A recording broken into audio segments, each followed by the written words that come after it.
देखिए आप लोग, let sigma s ab and b denote the Stephen Boltzmann constant and Wien's displacement law constant respectively. Find the dimension of sigma s K b inverse और small b।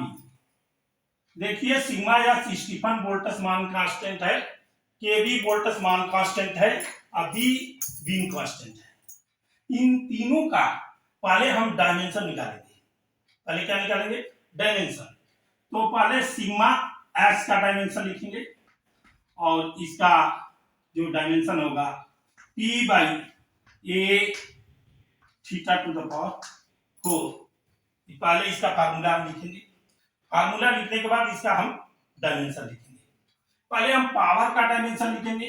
Power का होगा ml square T पे -3 और यह area है, तो area का जो यूनिट होगा मीटर स्क्वायर। मीटर को एल से एल स्क्वायर।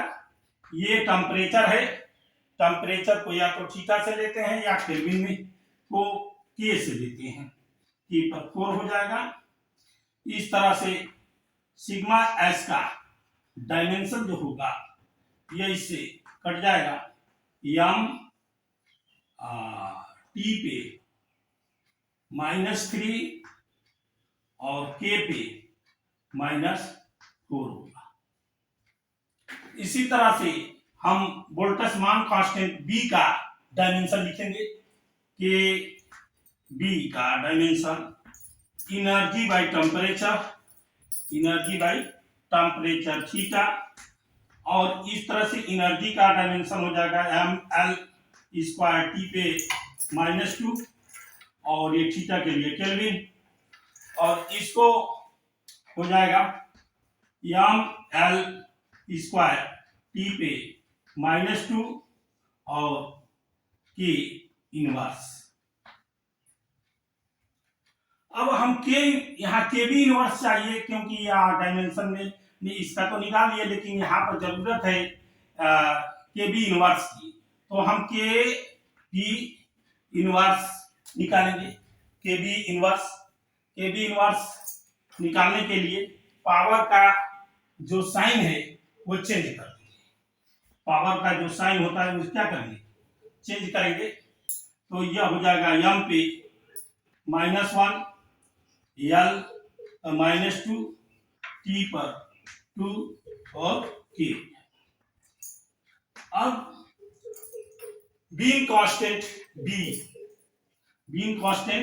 b का डायमेंशन लिखेंगे। इसके लिए जो फार्मूला होता है लैम्डा m इंटू थीटा, और इसका डायमेंशन हो जाएगा लैम्डा m का मीटर या हिंदुस्तान में मीटर करते हैं, इसलिए इसका यल हो जाएगा।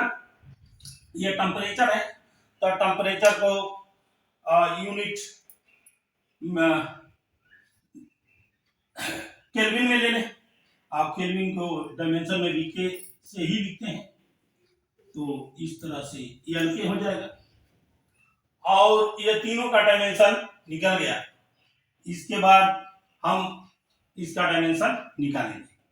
इसका डायमेंशन निकालने के लिए sigma S K B inverse B is equal to, अब सभी की वैल्यू हम यहाँ रखेंगे।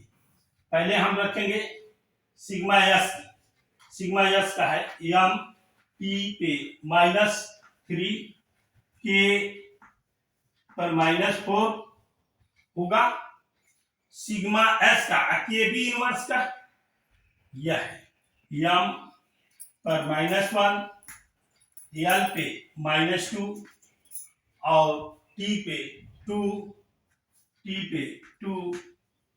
और k। उसके बाद b का l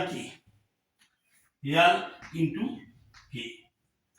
अब इसको सॉल्व करेंगे तो यह इससे कट जाएगा। l का देखिए, l पे -1 बचेगा, l पे -1, या t पर q है या t स्क्वायर है, तो एक निकल करके सॉल्व होकर के -1 होगा, और के पर देखें के इंटू के स्क्वायर होगा, के इंटू के स्क्वायर होगा और के स्क्वायर होगा, इसमें से सब्ट्रैक्ट हो जाएगा, के पर -2 हो जाएगा। इस तरह से इसका डायमेंशन यह आएगा।